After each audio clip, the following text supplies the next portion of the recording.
तो अब पहला आज का डिस्कशन, आज की चर्चा हम शुरू करने जा रहे हैं और हम सब जानते हैं कि इस बार हर पार्टी अपनी तरफ से पूरा जोर लगा रही है। वैसे हर चुनाव में होता है, लेकिन इस बार कुछ बड़ी प्रतिष्ठाएं भी इस चुनाव के साथ जुड़ी हुई हैं। ऐसा पिछले 2-3 दशकों में हमने नहीं देखा कि जिस पार्टी की सरकार हो उसको दोबारा चुना हो जनता ने अगले चुनाव में, लेकिन इस बार अखिलेश यादव की ऐसी पूरी कोशिश होगी। लेकिन इस वक्त अखिलेश यादव सरकार में और यादव परिवार में जो कुछ चल रहा है वो भी हम सब जानते हैं। इस सब के बीच क्या आखिर कोशिश है समाजवादी पार्टी की?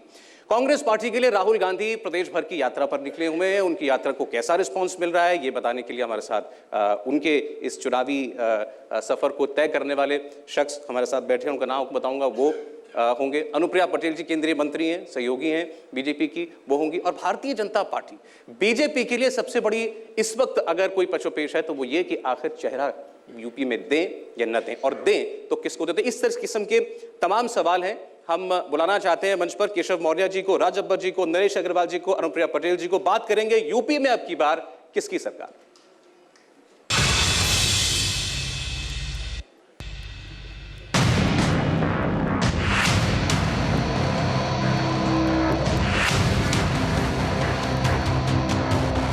मोदी जी के नेतृत्व में भारतीय जनता पार्टी की सरकार बनाइए।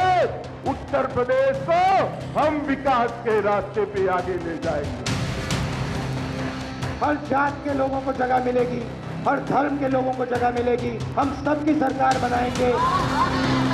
जब हमारी पार्टी सत्ता में आएगी तो ऐसे गरीब किसानों को हमारी पार्टी की सरकार जरूर मदद करेगी।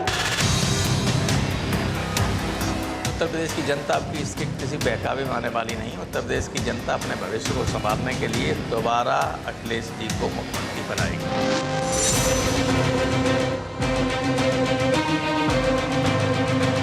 हाथी को आपने मार के भगाया, भाग गया,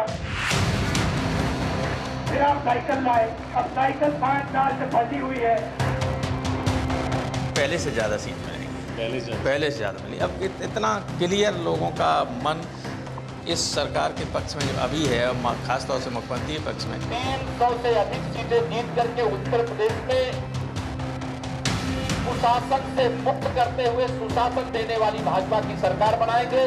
हमने विपक्ष के लोगों से कहा कि लखनऊ वालों, अगली बार अगर बजट पेश करने आऊंगा तो मैं इस मेट्रो से बैठ करके आऊंगा।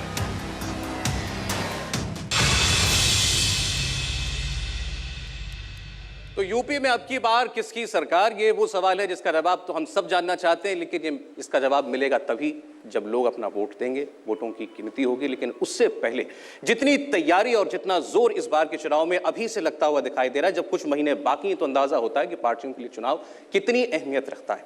हमारे साथ इस चर्चा में इस वक्त बीजेपी के स्टेट प्रेसिडेंट केशव मौर्य जी हैं, हमारे साथ कांग्रेस पार्टी के state president senior leader Raj Babbar जी हैं, समाजवादी पार्टी के वरिष्ठ नेता नरेश अग्रवाल जी हैं और केंद्रीय मंत्री अनुप्रिया पटेल जी हैं। आप सबका मैं एक बार फिर बहुत बहुत स्वागत करता हूं। शुरुआत नरेश जी आपसे। माहौल ऐसा है कि शुरुआत आपसे ही करनी पड़ेगी। कल रात जो कुछ हुआ टीवी पर हम सबने भी देखा, पिछले 3-4 दिनों से और कोई चर्चा नहीं हो रही है सियासी गलियारों में। क्या हो रहा है आपकी पार्टी में? देखिए, वैसे तो दुर्भाग्यपूर्ण है, लेकिन सभी ने एक बात को स्वीकार किया है कि आदरणीय नेताजी जो भी निर्णय लेंगे हम सभी को मान्य होगा। नेताजी लखनऊ आ भी गए हैं और मुझे लगता है कि आज इन सभी चीज़ों का पटाक्षेप हो जाएगा। और जो ये लोग मान के चल रहे हैं कि परिवार में बड़ा मतभेद है, उस मतभेद का फायदा होगा। तमाम राजनीतिक दल सोच रहे हैं कि इस समय सपा के मतभेद का हम फायदा उठाएं। ये सब काल्पनिक से बना रहेगा। सभी लोग एक साथ एक मंच पर एक सुर से समाजवादी के पक्ष में चुनाव की तैयारी करेंगे और लड़ेंगे। ऐसा कह तो सब लोग रहे हैं, शिवपाल जी भी ये बात कहते हैं, मुख्यमंत्री ने भी ये बात कही है, लेकिन दिखता तो नहीं है। शिवपाल जी ने इस्तीफा दे दिया कल। ऐसा कल लगा था जब वो अखिलेश से मिलने गए थे अखिलेश जी से कि अब शायद बात खत्म हो गई, लेकिन उसके बाद जो हुआ वो बिल्कुल उलट था। कोई उसकी कल्पना नहीं कर सकता था। उन्होंने इस्तीफा दे दिया सारे पदों से। देखिए, मैं कहूँगा कल रामगोपाल जी ने भी कहा, मुख्यमंत्री जी ने भी कहा कि अगर बाहरी लोग कुछ हस्तक्षेप बंद कर दें तो शायद ये सब ना हो। और लोग उसका आशय समझ भी गए होंगे, नाम भी कुछ स्पष्ट किए गए। और हम सब इस बात को जान रहे थे कि कहीं ना कहीं से कुछ बाहरी लोग आकर जरूर अपना काम करेंगे, लेकिन वो बाहरी लोग आपके साथ राज्यसभा में बैठते हैं? अब मैं उस नाम को बहुत स्पष्ट नहीं करना चाहता हूँ, लेकिन पूरी जनता जानती, समाजवादी पार्टी का कार्यकर्ता जानता, हम उत्तर प्रदेश जानता है, और मैं तो हरदम उन चीज़ों के विरोध में रहा हूँ। उसका खामियाजा भी मैं पार्टी में जब खुल के, अब जब आप खुद ये कह रहे हैं कि लोग आशय भी जान रहे हैं, तो हमें क्या दिक्कत है नाम लेने में? हम सब जानते हैं अमर सिंह जी की बात। राम गोपाल जी ने अमर सिंह जी का नाम लिया जी। हमारे ख्याल समाजवादी पार्टी का हर कार्यकर्ता इस चीज़ को समझ रहा है, कोई ऐसा कार्यकर्ता जो नहीं समझ रहा है। और मैं उनसे भी कहूँगा कि इन सब चीज़ों से कोई फायदा नहीं है। ये युद्ध का समय है और हम सबको मिलकर दुश्मन पे एक साथ वार करना है, क्योंकि दुश्मन को हम कभी कमज़ोर नहीं समझते। हम ये नहीं मानते कि भाजपा में अगर कोई चीफ मिनिस्टर का चेहरा नहीं तो भाजपा कमज़ोर है। कांग्रेस अपने अस्तित्व की लड़ाई लड़ रही, कांग्रेस ने अपने सबसे बड़े नेता को भी चुनाव में झोंक दिया है, बसपा पूरी ताकत लगाए हुए है। हम किसी को कमज़ोर नहीं मान के चल रहे हैं, हम सबको मजबूत मानकर बस समाजवादी पार्टी से कमजोर समझ के आप ये कह रहे हैं लबोलुबाब ये कि जो कुछ भी पिछले 3-4 दिनों का घटनाक्रम है, इस सब के पीछे अमर सिंह जी हैं। उन्होंने झगड़ा लगाया, चाचा भतीजे के बीच में झगड़ा लगाया अमर सिंह ने। जनरल यही एक संदेश गया है, और मैं तो कहूँगा नेताजी की सरलता का कुछ लोग जबरदस्ती फायदा उठाते हैं। कुछ लोग नेताजी के साथ दिन रात बैठ के एक ही काम करते हैं कि नेताजी को कुछ लोगों के खिलाफ कहें, नेताजी को कुछ बातें कहते रहते हैं। और शायद उसी का हुआ, अगर नेताजी अखिलेश से खुद कह देते कि इस्तीफा दे दो तो शायद अखिलेश देने में मना नहीं करते, लेकिन जो वो क्रम हुआ उसका कुछ रिएक्शन हुआ। लेकिन मैं इतना आज कह सकता हूँ कि इस सब के बावजूद भी आज या कल तक इस सब पटाक्षेप हो जाएगा और हम सब एक मंच पे एक साथ दिखाई देंगे। ये बात आपने बड़ी एक तो साफ गोई से अपनी बात की, ये बात अच्छी है। और आपने ये भी कहा कि आप किसी को हल्के में नहीं लेते और इससे दूसरों को मौका मिल रहा है इस वक्त पार्टी के ऊपर, समाजवादी पार्टी के ऊपर बात करने का। आपके बगल में बैठे राजबब्बर जी, अब राहुल गांधी जी ये कह रहे हैं कि साइकिल पंक्चर पड़ी है, साइकिल खड़ी है, बढ़ नहीं रही है, और अब तो अखिलेश यादव ने साइकिल का पहिया भी निकाल दिया है। राजबब्बर जी, आपकी खाटें लुट रही हैं, आपको साइकिल की चिंता हो रही है। मुझे अच्छा लगा कि आपके अंदर कम से कम मैं 2 बातें आपने कही हैं और मुझे दोनों बातें कहने का जवाब देने का मौका दीजिए। दरअसल आप बात उत्तर प्रदेश की करने आए हैं। जब उत्तर प्रदेश की बात करते हैं तो उत्तर प्रदेश की जनता की बात करते हैं। जब जनता की बात करते हैं, जनता में जो सरकार है वो चला रही है उसके बारे में बात कर रहे हैं। लेकिन यहाँ उत्तर प्रदेश की जनता की बात की अभी तक ना जवाब में आया, ना सवाल में आया, और ना ही प्रदेश की सरकार के बारे में बात हुई। प्रदेश में एक सरकार में बैठे हुए, सत्ता में बैठे हुए एक परिवार की बात आई। देखिए, ये इतिहास गवाह है इस बात का, जब भी सत्ता या कुर्सी कुनबे या परिवार में बढ़ती है तो महाभारत होता है, रामायण की चौपाइयां सुनाई नहीं देती। ये जो हो रहा है इसको जरा बड़े रूप में, बड़े सरोकार में देखिए। आपने कह दिया खटिया उठ रही, आप जरा पीछे जाकर देखिए। 27 साल से उत्तर प्रदेश का किसान किस हालात के अंदर है, और आज वो एक मामूली सी खटिया उठा के ले जा रहा है। हमें उसकी खटिया दिखाई दे रही है। हमें ये नजर आ रहा है कि साहब किसान जो है वो खाट उठा के ले गया, लेकिन कहीं इस सरोकार पर भी हम लोग तो जाएं। उसको कोई लुटेरा बोल देता है, कोई खटिया उठाने वाला बोल देता है। अरे जो किसान जो है वो गरीब जो है वो खटिया उठा के जाता है, और माल्या जो है वो माल लेके चंपत हो जाता है, उसको आप डिफॉल्टर कह रहे हैं और इसको आप खटिया उठाने की बात कह रहे हैं। देखिए, जनता के बीच में जाकर देखिए, मैं घूम रहा हूँ, हमारे नेता घूम रहे हैं, सोनिया जी बनारस में गई, राहुल जी पूरे प्रदेश में घूम रहे हैं, अभी इलाहाबाद में देखिए जो लोग सामने आ रहे हैं उनको देखिए, उसकी पहचान को देखिए, वो क्या रहे हैं, उनके अंदर गुस्सा है। अब ये सवाल ये है कि मैं किसी के बारे में बात नहीं करता हूँ, लेकिन जो आज का जो माहौल है, राजनीतिक जो पार्टियां अपने आप को कहती हैं कि हमने यहाँ पे वर्चस्व जमाया है, ये उनकी खटिया खड़ी होने वाली है। आप ये ध्यान रखिए। और ये मैं यहाँ कह रहा हूँ लखनऊ के। जब आप ये कहते हैं 27 साल यूपी बेहाल, तो उससे आप ऐसा लगता है ये कहना चाहते हैं कि 27 साल पहले तो यहाँ पर राम राज्य था जब कांग्रेस पार्टी की सरकार थी, और इन 27 सालों में जितनी पार्टियों की सरकारें बन गई उन्होंने मटिया मेट कर दिया उत्तर प्रदेश को। हम लोग जब 27 साल यूपी बिहार की बात करते हैं, ये 27 साल में गैर कांग्रेसी सरकारें आई क्यों? 27 साल में गैर कांग्रेसी सरकारें इसीलिए तो आई कि उन पर, हम पर कहीं ना कहीं कांग्रेस पार्टी पर ये तोहमत थी कि कांग्रेस ने नहीं किया। भाई 27 साल को मामूली साल तो होता नहीं है। 27 वर्ष में 12 सरकारें बनी और बिगड़ी। 12 सरकारों में 4-4, 3-3 के हाथ सबके हवाले आया। कोई मिक्सचर में आया, कोई वैसे आया, कोई लस्सी बन के आया है, तो कोई जो है जूस बन के आया है। अब आप इन बताइए क्या इनका जिम्मा नहीं था? 27 साल के अंदर उत्तर प्रदेश के अंदर जिन कमियों को बताकर आप आए, उन कमियों को दूर करते। चलिए छोड़िए, मैं आपको बताता हूँ। आप चले जाइए गोरखपुर के अंदर, हमारे ज़माने में भी थे लोग, बच्चे मर रहे थे वहाँ पर। वो बीमारी, जैपनीज बीमारी, वो क्या है? 27 साल के अंदर हमारी सरकार, यूपीए की सरकार ने एक पैसा आवंटित किया था, ज़्यादा पैसा आवंटित किया था तो उस बीमारी का इलाज किया जाए। ये जो मौजूदा सरकार है, मैं माफ़ी चाहूँगा, मैं कभी किसी का नाम नहीं लेता हूँ, लेकिन दिल्ली की सरकार है, ये मौजूदा सरकार, उसने वो पैसा देना बंद कर दिया। तो आप विकास को क्या मानते हैं? विकास की परिपाटी क्या है? विकास की परिपाटी ये है कि आप जातियों के समीकरण मान लें कि अभी देखिए, प्रधानमंत्री जी को गंगा ने बुलाया, बनारस गए। अब गंगा ने प्रधानमंत्री जी को वहां पे बुलाया तो इसका मतलब विकास होना चाहिए। विकास क्या हुआ? जातियों का, क्षमा चाहूंगा, चंदौली, मिर्जापुर, माफी चाहूंगा, क्या हुआ? जाति समीकरण वहां पर खड़े हुए। क्या विकास हुआ वहां पर? गाजीपुर, क्या विकास हुआ वहां पर? आप वहां के सीवर देखिए, राजभर जी, ये जाति होगी। अगर आप ये ना स्वीकार करें, आज की जातियों पर जितना जोर बाकी दलों का है उतना ही आपका भी है। एक बार जरा केशव जी से बात कर लेते हैं, आपने जितने आरोप लगाए उस पर। बेहतर। सबसे पहले तो ये कि ये तो दुनिया पूछ रही है केशव मौर्य जी कि चेहरा कौन होगा आपकी पार्टी का? बाकी 3 जो सामने आपके प्रतिद्वंदी हैं, बिल्कुल क्लियर कट लीडरशिप है, सबको पता है कि अगर मैं इनको वोट दे रहा हूं तो मेरा नेता ये, मेरा मुख्यमंत्री ये बनेगा। आपके यहाँ पर ये क्राइसिस क्यों रहता है हमेशा? भारतीय जनता पार्टी में कोई क्राइसिस नहीं है। जो लोग मुख्यमंत्री पद के उम्मीदवार बन गए हैं, मैं पूरे विश्वास से आज इंडिया टीवी के चैनल में कह रहा हूं, 2017 में वह मुख्यमंत्री पद की शपथ नहीं लेने वाले हैं। 2017 में भारतीय जनता पार्टी का उत्तर प्रदेश में मुख्यमंत्री होगा, वह शपथ लेगा, वह उत्तर प्रदेश का होगा, वह बम्बई और दिल्ली का नहीं होगा। ये पूरे विश्वास के साथ घोषित करेंगे। गुंडागर्दी करने वाला नहीं होगा, अपराध को बढ़ावा देने वाला नहीं होगा, जमीनों पर कब्जा करने वाला नहीं होगा, घोटाला करने वाला नहीं होगा। वो एक उत्तर प्रदेश को सुशासन देने वाला मुख्यमंत्री होगा। और भारतीय जनता पार्टी, ये आदमी कौन होगा इसको घोषित करेंगे? भारतीय जनता पार्टी का केंद्रीय संसदीय बोर्ड जरूरत महसूस करेगा तो उत्तर प्रदेश में मुख्यमंत्री का चेहरा भी देगा।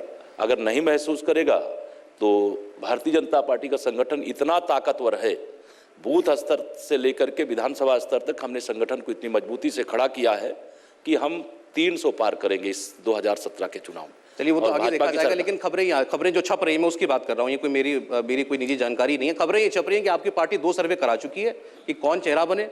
एक सर्वे आप और करवाने वाले हैं, उसमें आरएसएस और बीजेपी दोनों मिलकर के ढूंढेंगे चेहरा कौन है। उसमें 4-5 नाम चल रहे हैं मेरे पास, तो वो ये अखबार की सूची है, इसमें आपका नाम भी है, केशव प्रसाद मौर्य, स्मृति ईरानी, वरुण गांधी, योगी आदित्यनाथ। मैं केवल अखबार में छपी खबर की बात कर रहा हूं। ये अखबारों में जो खबरें छपी हुई हैं उस खबर में सच्चाई नहीं है। लिए किसानों के लिए काम किया गया है, उसका लोगों को एहसास होने लगा है।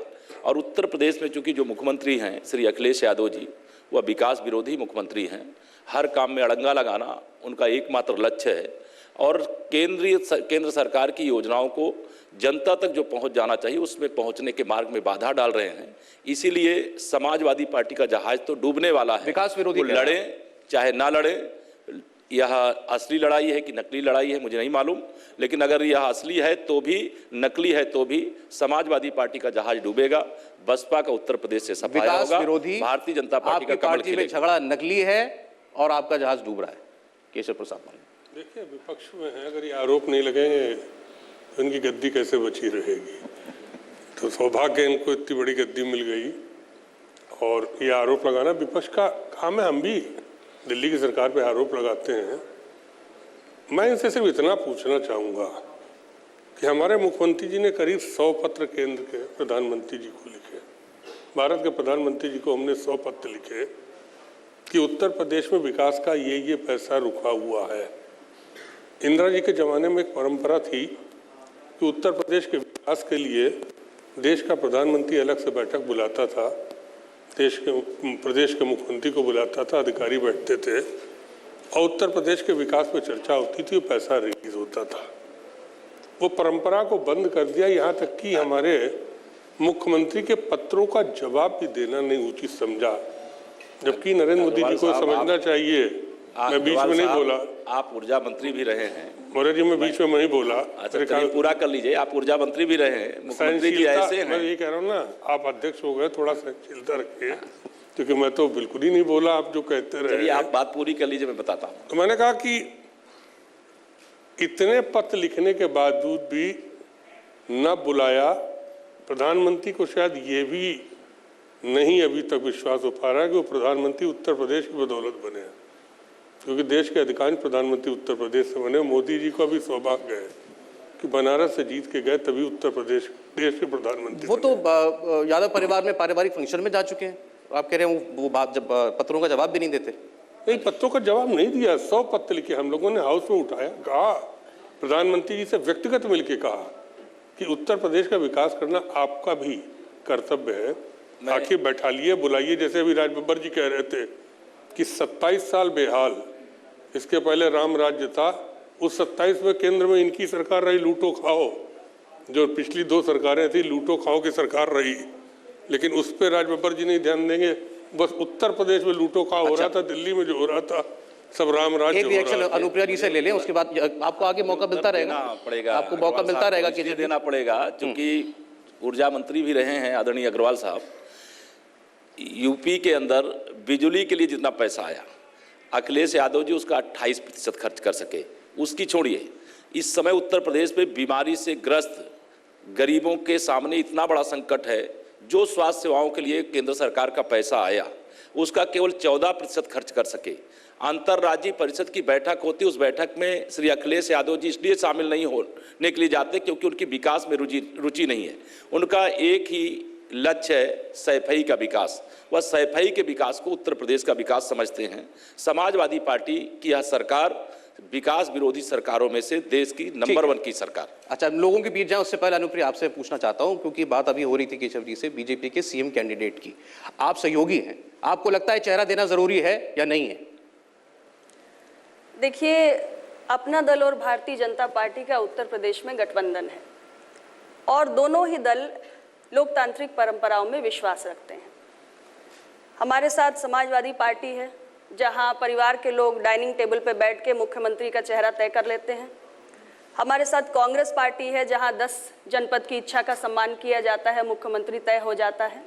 लेकिन अगर मैं अपना दल और भारतीय जनता पार्टी की बात करूं, एनडीए की बात करूं, तो यहाँ पर हमारे विधायक दल के लोग तय करेंगे कि मुख्यमंत्री कौन होगा। विधायक दल के लोग करेंगे या 2 लोग करेंगे? परंपराओं में विश्वास करते हैं। 2 लोग करेंगे, ये ईमानदारी की बात है। विधायक दल तय करेगा या 2 लोग तय करेंगे दिल्ली में? नहीं, हमारे यहाँ विधायक दल तय करेंगे, क्योंकि लोकतंत्र की उच्च परंपराओं में अपना दल भी विश्वास रखता है और भारतीय जनता पार्टी भी विश्वास रखती है। चलिए ठीक, कुछ सवाल ले लेते हैं बीच में से, माइक पहुंचा दें।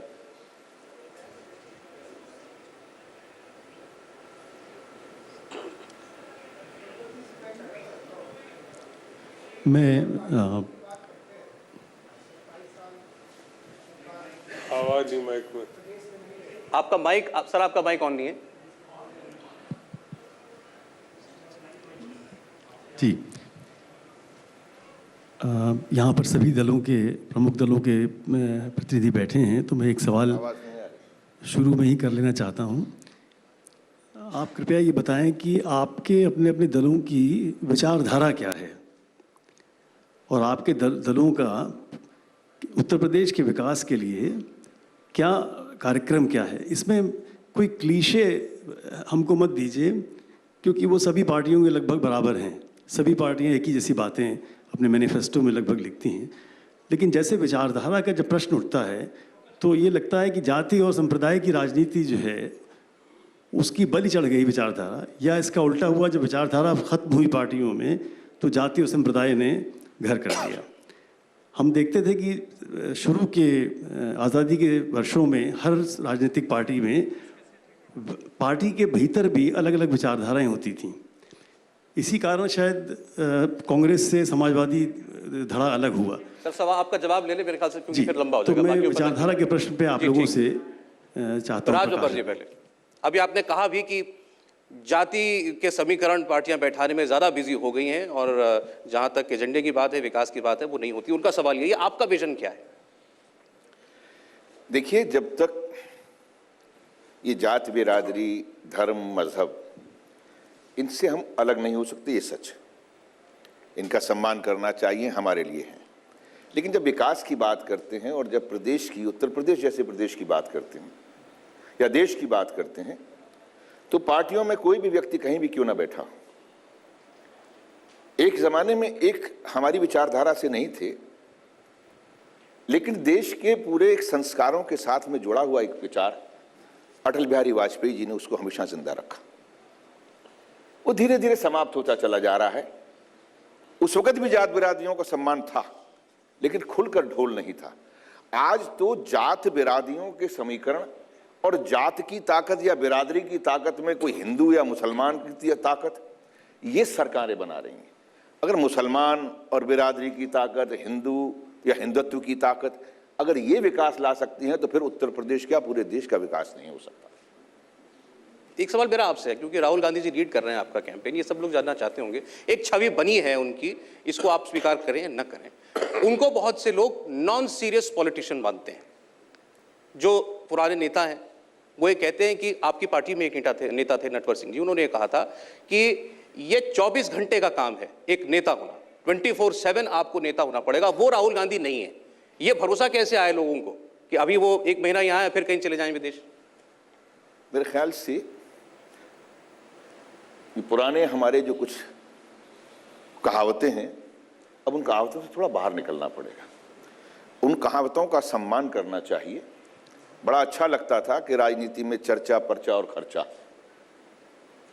लेकिन ये चर्चा पर्चा के आज जो है माध्यम बदल गए। ये चर्चा ही हो रही है कि हम यहाँ बैठे हुए, एक ज़माने में एक इश्तिहार दे देते थे या वॉल पेंटिंग कर देते थे तो हमारी बात पहुँच जाती है। ज़रूरी नहीं है कि व्यक्ति वहाँ पर कितना होता है।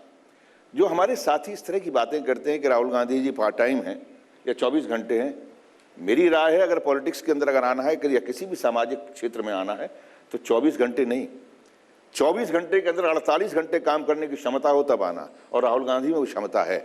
बात ये नहीं है कि वो दिमाग क्या सोच रहा है, दिमाग में कंप्यूटर वो क्या कह रहा है, करना क्या है, जमीन पर क्या करना है, घर पर क्या करना है, मोबाइल से टेलीफोन पर पहुंचाना क्या है, और किसके साथ में क्या बातचीत करनी है और किसके साथ में क्या संपर्क करना है।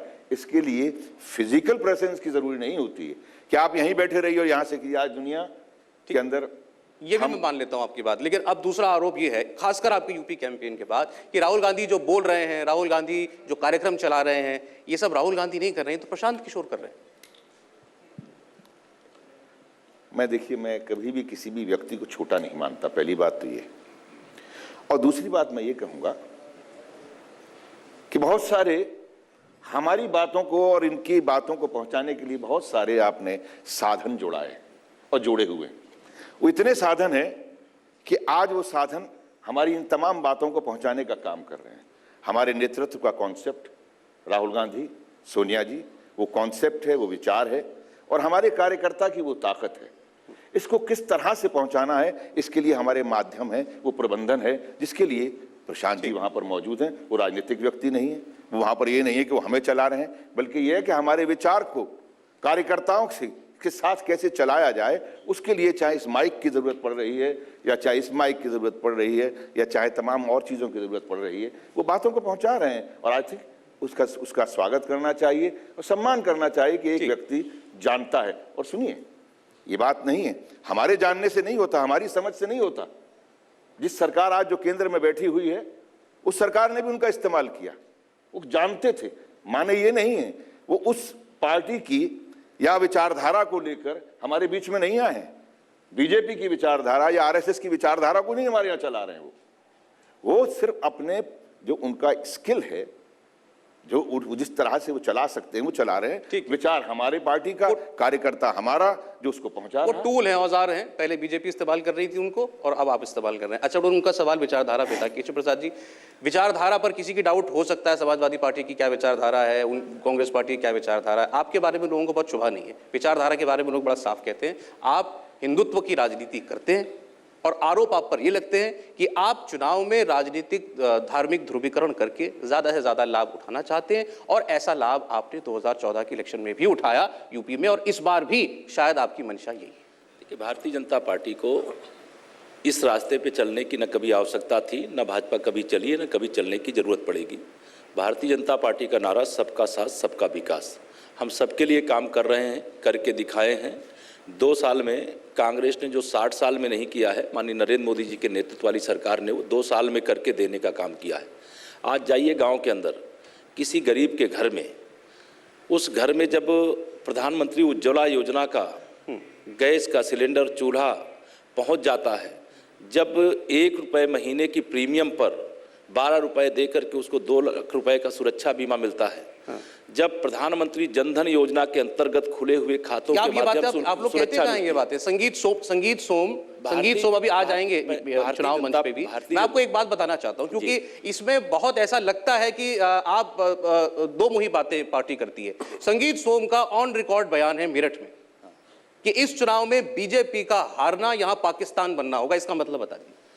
देखिए, और आप ये नहीं कह सकते कि उन्होंने ये नहीं कहा। सोम जी ने क्या बयान दिया है मैं उससे अवगत नहीं हूं, ये आप मुझे बता रहे हैं। आपको बता, लेकिन भारतीय जनता पार्टी इस बात की पक्षधर है कि इस देश के अंदर एकता अखंडता को लेकर के जो संघर्ष है मोदी जी की अगुवाई में, अगर संदीप उसको सोम ने कहा लेकर है, के और उसमें अगर नहीं भारतीय जनता पार्टी लड़ रही है। अगर पाकिस्तान के कब्जे वाले कश्मीर पे आज तिरंगा फहराने की घोषणा माननीय मोदी जी किए हैं, तो ये कौन सी गलत बात की है? और ये पाकिस्तान की बात अगर संगीत जी ने कुछ कही है तो मेरे संज्ञान में नहीं है।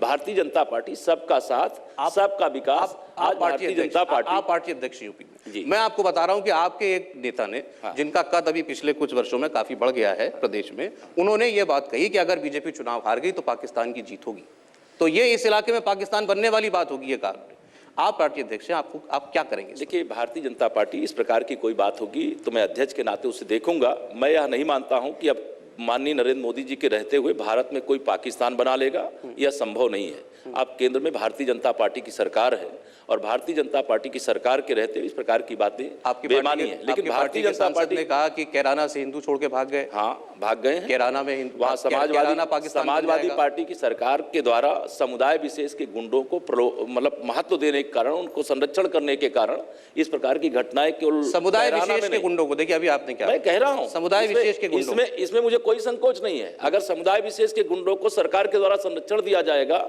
इस प्रकार की घटनाएं घटेंगी, तो उसका भारतीय जनता पार्टी कड़ाई से विरोध करती है। मुस्लिम समुदाय के गुंडा तत्वों को समाजवादी पार्टी कहीं संरक्षण दे रही है, निश्चित दे रही है। अभी आप ये गंभीर आरोप है। एक बार मैं आरोप लगा रहा हूं, उसकी पुष्टि। अभी अलीगढ़ के अंदर लोगों ने अपने घर के अंदर बोर्ड लगाया। क्या कर रही है सरकार? उत्तर प्रदेश के मुख्यमंत्री, केवल मुख्यमंत्री ने कैराना से 40 मुस्लिम परिवार भी छोड़ करके गए थे। ये हुकुम सिंह जी ने भी नहीं बताया या आपने भी नहीं बताया? देखिए, जो छोड़ के गए, मैं उनकी बात नहीं कर रहा हूं। जो गए हैं, अगर उनको किसी के कारण से जाना पड़ा, अपराधियों के कारण से जाना पड़ा, ऐसा नहीं कि जो अपराधी है समुदाय विशेष के, उससे केवल हिंदू ही पीड़ित है, हो सकता है मुस्लिम भी, लेकिन अपराधी सिर्फ समुदाय विशेष के हैं। निश्चित तौर से मैं कैराना के अंदर जो घटना है, मेरे पास पूरी सूची है। जवाब घरों को बेच करके गए हैं, वह कौन बेच कर राजस्व के अभिलेखों में? नरेश जी, आरोप बड़ा साफ है, मुस्लिम समुदाय के गुंडा एलिमेंट्स को आपकी पार्टी संरक्षण देती है। आरोप साफ नहीं है, विचारधारा गंदी है। भारतीय जनता पार्टी की विचारधारा जो है उस देश को तोड़ने की है, और सत्ता के लिए देश के अगर टुकड़े भी इनको करना पड़े तो इनको कोई संकोच नहीं होगा। इनके यहाँ भी अजगर की तरह कई मुंह हैं। एक कोई भाषा बोलता, दूसरी भाषा बोलता, तीसरी भाषा बोलता। फिर प्रधानमंत्री जी कह देंगे नहीं सब लोग शांत हो जाओ, बराबर हो जाओ। आपने सोम का नाम लिया, अध्यक्ष जी कह रहे हैं जो उन्होंने कि एक संप्रदाय के गुंडे। कौन संप्रदाय जिसमें गुंडे नहीं है? उस संप्रदाय का नाम बता दीजिए।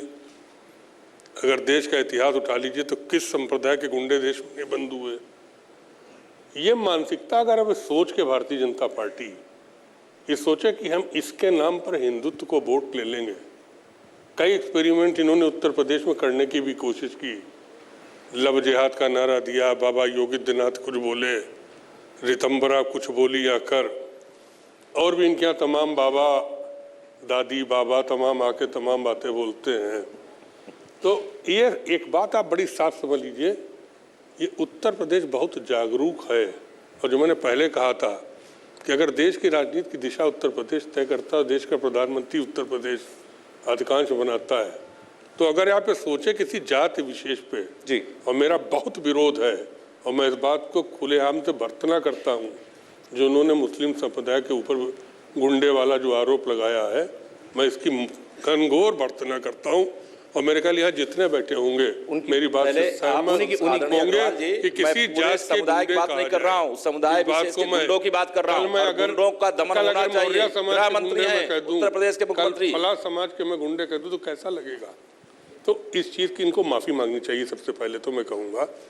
और ये हमको कहना चाहिए कि गुंडे की कोई जाति नहीं होती, गुंडे का कोई धर्म नहीं होता है और गुंडे का कोई देश नहीं होता। गुंडा गुंडा होता है और गुंडे के लिए कानून में जो व्यवस्था की है उस कानून के तहत हमारी सरकार, आपने बहुत खराब बात की, आपको माफी और वही कार्रवाई आपको माफी मांगने की बात लगती है। इसमें आदरणीय अग्रवाल जी जो कह रहे हैं, इनको यह समझना चाहिए कैराना के अंदर जो पलायन किए, कौन पलायन किए, उनको संरक्षण किसने किया? और कैराना नहीं, उत्तर प्रदेश के अधिकांश हिस्सों में इस प्रकार की घटनाएं घट रही हैं। भारतीय जनता पार्टी से आप ये अपेक्षा कर रहे हैं कोई अपराध करे और भारतीय जनता पार्टी उसमें चुप रहे।